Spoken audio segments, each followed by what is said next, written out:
Hello, and today we are going to be talking about one physics principle that I find to be super exciting, which is momentum and conservation of momentum, and this also involves impulse and inertia, so a bunch of all these kind of concepts. And so, a principle and experiment that I thought would be super fun would to be a collision, right? A car collision with real cars.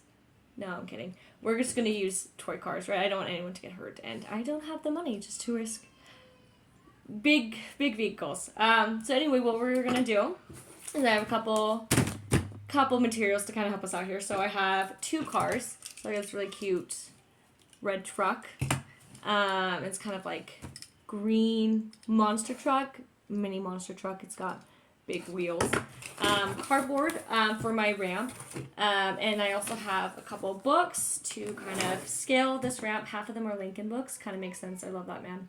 So yeah, so let's go ahead and build.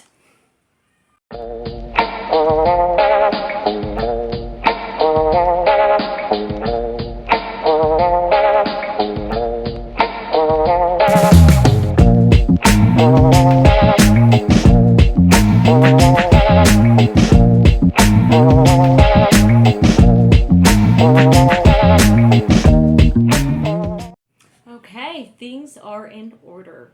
So what we have right here is a truck stationary, right? And so even though this car is stationary, it still possesses inertia. It just doesn't have inertia of a motion, right? Motion, because it's not moving, right? And up here, you can kind of barely see it in the corner. We have the other truck awaiting, right? So it's got all this potential energy right now. It's super exciting. And eventually will be kinetic energy when I push it down. But anyway, the whole point of this demonstration is to kind of show the conservation of momentum. And essentially, because these are going to be an internal, it's going to be an internal force that's going on here. They will originally make it back to their initial momentum.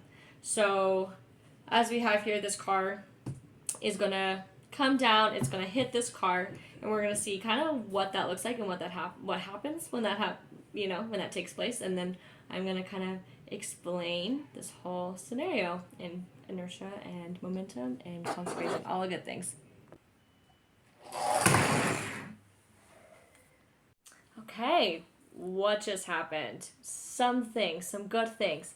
Well, I wanted to get started by defining some terms. That way these and kind of in a play-by-play of exactly kind of like what happened. So I first want to explain, okay, what is inertia? And inertia is one of those things where it's hard to kind of just define. But another word that we use for it is mass. And so inertia is kind of a property of matter that causes it to want to resist change in velocity, either speed and or direction.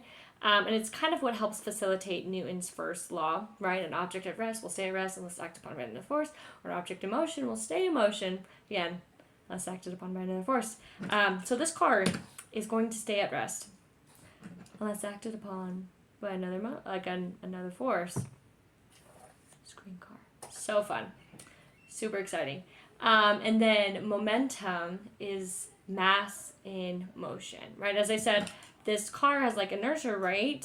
But it doesn't have momentum because it isn't a mass in motion, right? And then impulse is a change in momentum. And so right now, like when this car comes down, right? It's coming down, woo, and it hits this car. It's going to experience a change in motion. They both are, right? So this one's going to have an increase in momentum, and it's going to kind of go this way, right? Whereas this green car, it's going to kind of just stay here. Maybe it's going to go a little bit, just a little bit farther, but it's going to have a decrease in momentum. But what's so cool about momentum is this idea of an impulse, right? There's this idea of conservation of momentum. And so this kind of, again, Newton's, all his laws, I feel like, are in this. It's so fun. Kind of comes from Newton's second law. F equals ma, right? But kind of switch that all around is that, that to accelerate an object, a net force has to be applied to it, right? Essentially is what all of that is saying. And so if you think about it in this scenario, if you want to change the momentum of an object, you have to exert an impulse on it. And again, as we mentioned earlier, impulse is a change in momentum. So where you're going to have Ft equals delta, or the change in mv, which is kind of the equation that we will use when it comes to an impulse momentum relationship. Super fun. So going back to kind of conservation of momentum, the initial momentum is going to equal the final momentum. Okay, so to kind of just summarize with this whole kind of deal, momentum is conserved in collision, especially in this kind of collision because, in collisions in general, because it's an internal collision. There's a transfer of momentum from one external force to the other. And so that is what we are seeing here. But anyway, thank you for watching, my fun little demonstration of this mini crash. And just post note, no one was injured in the making of this film or this experiment. Have a good one.